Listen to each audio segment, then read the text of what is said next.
السلام علیکم ورحمۃ اللہ وبرکاتہ۔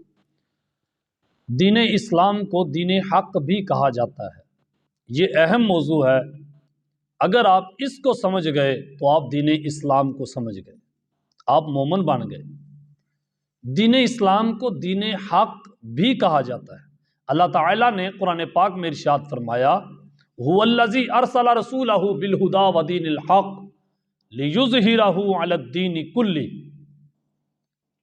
اللہ وہی ہے جس نے اپنے رسول کو ہدایت اور دین حق کے ساتھ بھیجا تاکہ اس دین کو تمام دینوں پر غالب کر دے۔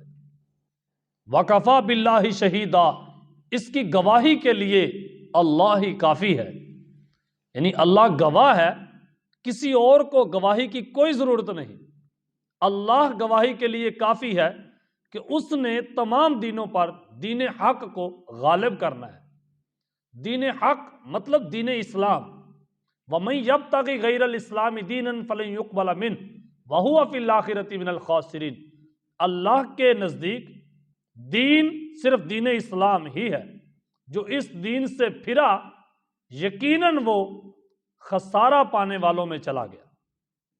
یعنی ان کے اعمال اللہ کی بارگاہ میں کسی کام کے نہیں آئیں گے۔ اس لیے توجہ سے دین اسلام کو دین حق کہا جاتا ہے۔ بار بار اللہ تعالیٰ نے یہ تلقین فرمائی ہے۔ جیسے اللہ تعالیٰ نے ارشاد فرمایا، یا ایھا الذین آمنوا اتقوا اللہ، اے ایمان والو اللہ سے ڈرتے رہنا، وکونوا مع الصادقین، تم سچوں کے ساتھ ہو جانا۔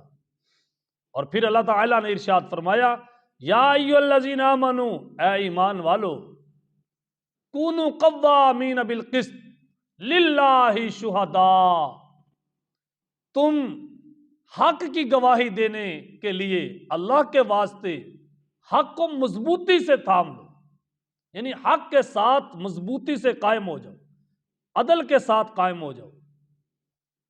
اسلام میں مسلمان کا یہ مقام ہے کہ مسلمان ہمیشہ حق کے ساتھ ہے۔ حق کہتے ہیں سچ کو۔ جدھر سچ ادھر مسلمان، جدھر مسلمان ادھر سچ۔ مسلمان ہمیشہ حق کا تابع ہے۔ اللہ تعالیٰ کا بھی نام حق ہے، وہ حق ہے۔ مسلمان نے حق کو پہچانا، حق پر یقین لایا اور حق کو مانا، حق کی مانی، حق کی اتباع کی، حق کی اطاعت کی۔ اللہ تعالیٰ کی اطاعت حق کی اطاعت ہے۔ دین اسلام کی اطاعت حق کی اطاعت ہے۔ آپ نے سچا بن کے رہنا ہے، سچوں کے ساتھ رہنا ہے۔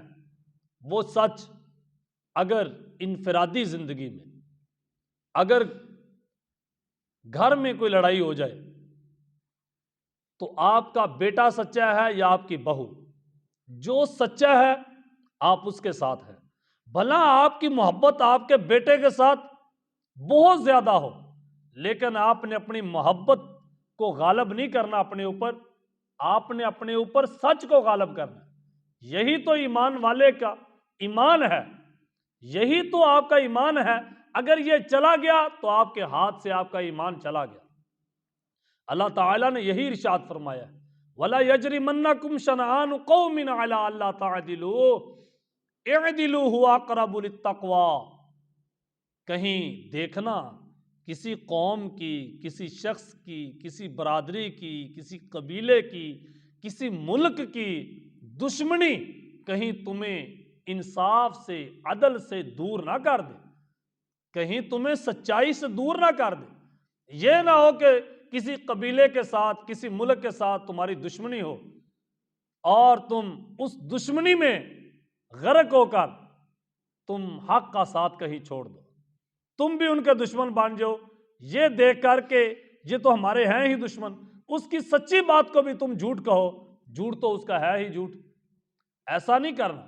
اسلام نے آپ کو حق اور سچ پر چلنے کی تلقین کی ہے کہ آپ نے حق کے رستے پر رہنا ہے، حق کو قبول کرنا ہے۔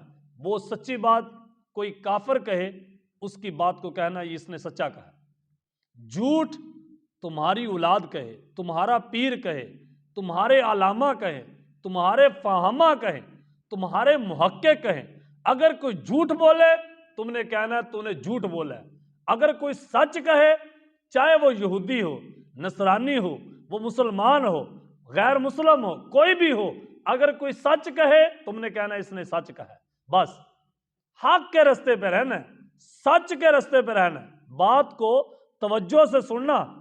اسلام کیا ہے، ایمان کیا ہے، مسلمان کیا ہے، یہ ہمیں اس پہ غور کرنا ہوگا، اس پہ ڈٹ کے رہنا ہوگا کہ ہم نے اسلام کو قبول کیا ہے، کسی مولوی کو قبول نہیں کیا، اسلام کو قبول کیا ہے، ہم نے کسی پیر کو قبول نہیں کیا، ہم نے اسلام کو قبول کیا ہے اور نبی پاک کے زبانی کیا ہے، نبی پاک کے کہنے پہ ہم نے اسلام کو قبول کیا ہے۔ سب سے پہلے سچے کون ہوئے؟ مخلوق میں نبی کریم صلی اللہ علیہ وسلم اللہ کے سچے پیغمبر، سچے اللہ کے رسول اور سچے حبیب ہیں صلی اللہ علیہ وآلہ وسلم۔ آئیں دیکھیں خود نبی کریم صلی اللہ علیہ وسلم نے کیسے سچ کا ساتھ دیا ہے۔ ایک یہودی اور مسلمان کی لڑائی ہو گئی، اور لڑائی یہودی کی زمین تھی اونچی، مسلمان کی زمین تھی نیچے، تو یہودی کی زمین کو پانی بڑی مشکل سے لگتا تھا، وہ کہتا تھا کہ پہلے مجھے پانی دے دیا کر تاکہ پہلے میں پانی لگا لوں۔ خیر وہ فیصلہ پہلے ذمہ داروں نے کیا، مسلمان نے وہ فیصلہ نہیں مانا، کہنے لگا نہ، یعنی اڑی تھی کہ ہمارا مسلمانوں کا یہاں دعویٰ ہے، یہودی چند یہودی ہیں، ان کی بات کس نے ماننی ہے، ہم مسلمان ہیں، یہاں مدینے میں سبھی مسلمان ہیں، یہودی کم لوگ ہیں، تو ہم اس کی بات کیوں مانیں گے، یہ ویسے دلیر بنا پھرتا ہے، یہ ہمارے اوپر غالب آنا چاہتا ہے۔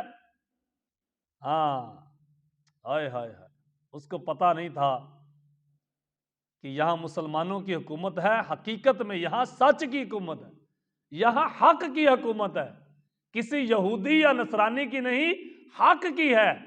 جو مسلمانوں کی حکومت ہے تو مسلمان کیا ہے؟ دین حق کے پیروکار، وہ کسی ایسے دین کے پیروکار نہیں ہے کہ جدھر اپنا کوئی بندہ گیا دین ادھر ادھر گیا، نہ، دین حق پر کھڑا ہے، جس نے پیروی کرنی ہے حق کی پیروی کرنی۔ وہ فیصلہ یہودی نے کہا کہ نبی کریم صلی اللہ علیہ وسلم سے فیصلہ کرواتے ہیں۔ جب نبی کریم صلی اللہ علیہ وسلم کے پاس آئے، حضور علیہ السلام نے فرمایا اس بات میں یہودی سچا ہے، آپ کو یہودی کی بات ماننی ہوگی، میں یہودی کے حق میں فیصلہ دیتا ہوں۔ جب وہ مسلمان باہر نکلا تو اس کو دل میں تنگی محسوس ہوئی کہ نہیں یار، ہم مسلمان ہیں اتنے زیادہ، تو میرے حق میں فیصلہ کیوں نہیں ہوا؟ اس نے کہا جی آؤ ہم ابو بکر صدیق کے پاس چلتے ہیں۔ ابو بکر صدیق رضی اللہ تعالیٰ عنہ کے پاس گئے تو یہودی نے کہا کہ یہی فیصلہ نبی کریم صلی اللہ علیہ وسلم نے فرما دیا۔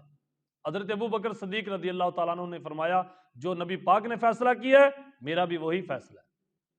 پھر وہ مسلمان باہر نکلا، وہ گیا، کہنے لگا نہیں، حضرت عمر فاروق رضی اللہ تعالیٰ عنہ کھیتی باڑی کرتے رہے ہیں، ان کو تجربہ ہے کہ کھیتی باڑی میں کیسا کام ہوتا ہے، کھیتی باڑی کیسے کی جاتی ہے، تو لہٰذا وہ فیصلہ ٹھیک کریں گے۔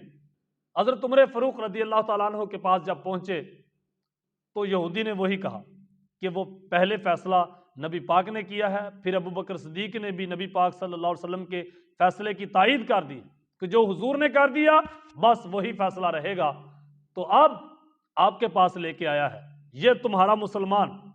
حضرت عمر فاروق رضی اللہ تعالیٰ عنہ گئے اندر، اور اندر سے نیلام سے ننگی تلوار لے کر آئے اور لا کر اس مسلمان کا سر قلم کیا۔ جیسے ہی سر قلم ہوا تو وہ تو ذمہ دار تھا کیونکہ وہ اس کے پاس تو زمینیں تھی، تو سبھی لوگ اٹھ کھڑے ہوئے، جی مسلمان کو قتل کر دیا حضرت عمر نے، یہ کیا ہو گیا؟ مدینے میں شور شرابہ ہو گیا۔ نبی کریم صلی اللہ علیہ وسلم کو بھی خبر ہے، حضور علیہ السلام بھی خاموش تھے اس فیصلے میں کہ عمر نے یہ کیا کر دیا۔ اتنے میں قرآن پاک کی آیت نازل ہوئی جس میں یہ بھی آیت سر فہرست ہے کہ اللہ تعالیٰ نے ارشاد فرمایا فَلَا وَرَبِّكَ لَا يُؤْمِنُونَ حَتَّى يُحَكِّمُوكَ فِي مَا شَجَرَ بَيْنَهُمْ، اے محبوب صلی اللہ علیہ وسلم مجھے تیرے رب کی قسم، ہائے ہائے، مجھے تیرے رب کی قسم، محبوب اس وقت تک کوئی مومن ہو ہی نہیں سکتا جب تک آپ کے فیصلے کو قبول نہ کر لے۔ اپنی لڑائیوں میں، اپنے جھگڑوں میں آپ کے فیصلے کو کوئی قبول نہیں کرے گا، مومن نہیں ہو سکتا۔ اس کا مطلب ہے حضرت عمر نے جس کو قتل کیا ہے وہ بندہ مومن نہیں تھا، مومن نہیں تھا۔ دیکھیے نبی کریم صلی اللہ علیہ وسلم نے یہ نہیں دیکھا کہ یہ مسلمان ہے، ہمیں مسلمان کی سائیڈ لینی چاہیے، چلو یہ کلمہ تو پڑھتا ہے نا۔ اسلام میں ایک ہی چیز ہمیں بتائی گئی ہے، وہ کیا؟ کہ سچ کا ساتھ دینا ہے، ہمیشہ اپنے حق کا ساتھ دینا ہے۔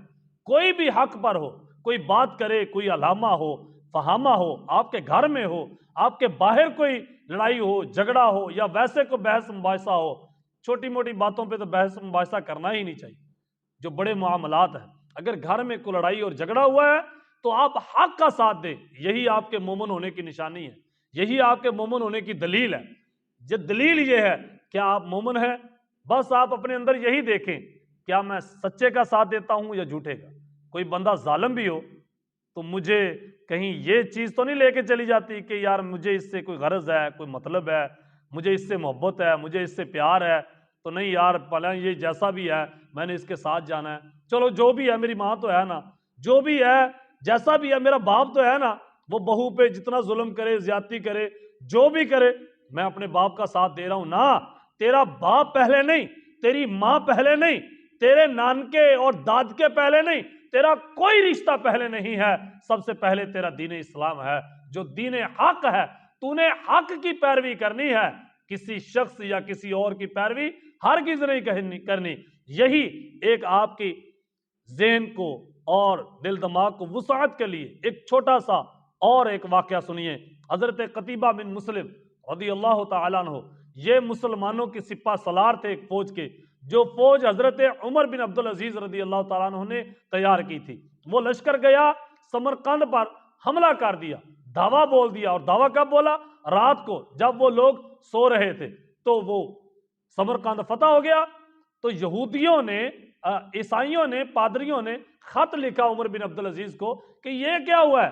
ہم نے تو یہ سنا تھا آج تک کہ مسلمان قانون کی خلاف ورزی نہیں کرتے، مسلمان کبھی جھوٹ پر اپنے کسی بھی کام کی بنیاد نہیں رکھتے، وہ سچے ہیں۔ لیکن آپ کے لشکر کے سپہ سالار نے ہمیں پوچھنے اور ہمیں بتانے کے بغیر ہی اس نے دعویٰ بول دیا ہے، یہ کیا معاملہ ہوا؟ نہ ہمارے بچوں کا خیال رکھا، نہ عورتوں کا۔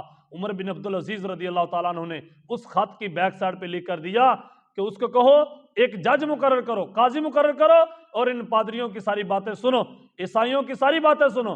جب وہ قاضی مقرر کیا گیا، ان کی باتیں سنی گئی، تو قاضی نے یہ فیصلہ دیا کہ جو بھی سپہ سالار نے کیا ہے وہ غلط کیا ہے، اسلام کی تعلیمات کے برخلاف کیا ہے، اس لیے کہ اللہ تعالیٰ نے اسلام کو جتنا عروج دیا ہے عدل کی وجہ سے دیا ہے، انصاف کی وجہ سے دیا ہے، سچائی اور امانت داری کی وجہ سے دیا ہے۔ آج تم اسلام کے ستون گرانے کے لیے کھڑے ہو گئے ہو، ہم اسلام کو گرنے نہیں دیں گے۔ جب سچائی نہ رہی تو اسلام نہیں رہے گا، اس لیے اے لوگو اسلام پہ قائم رہو، یعنی حق پر قائم رہو۔ آج یہ جج، یہ قاضی تمہیں یہ فیصلہ سناتا ہے کہ یہ جو آپ نے سمرقند کو فتح کیا ہے، یہ فتح نہیں کیا، حقیقت میں آپ نے شکست کھا لی ہے، آپ ہار گئے ہیں، اس لیے قاضی یہ فیصلہ کرتا ہے کہ آپ یہاں سے چلے جائیں۔ جب دوبارہ حملہ کرنا ہوگا، اصولوں کے مطابق حملہ کرنا ہوگا، تو پھر ایک قاضی کے کہنے پر وہ قتیبہ بن مسلم بھی چلا اور سارا لشکر ہی وہاں سے نکلا، جن کے گھر بار تھے سبھی مسلمان وہاں سے نکل گئے، ساری فوجیں نکل گئیں۔ لیکن وہ جو عیسائیوں کو، پادریوں کو چین نہ آیا، کہنے لگے یار یہ کیسے لوگ ہیں، واقعہ ہی یہ لوگ سچ پر ڈٹنے والے ہیں۔ وہ فیصلہ جو آ گیا، سچ کی انہوں نے پیروی کی ہے، حق کی پیروی کی ہے۔ پھر ان سارے پادریوں نے یہ فیصلہ کیا کیوں نہ یار ان کو ہی واپس لایا جائے، ہمارے جو حکمران ہیں وہ تو جھوٹ پر بنیاد رکھتے ہیں، جھوٹ بولتے ہیں سارا دن، یہ کیسے سچے لوگ ہیں۔ پھر ان کو واپس بلایا گیا، بہت زیادہ عیسائیوں نے کلمہ پڑھا اور پھر مسلمانوں کی حکومت قائم ہو گئی۔ اللہ تعالی ہم سب کو دین اسلام یعنی دین حق پر قائم رہنے کی توفیق نصیب فرمائے۔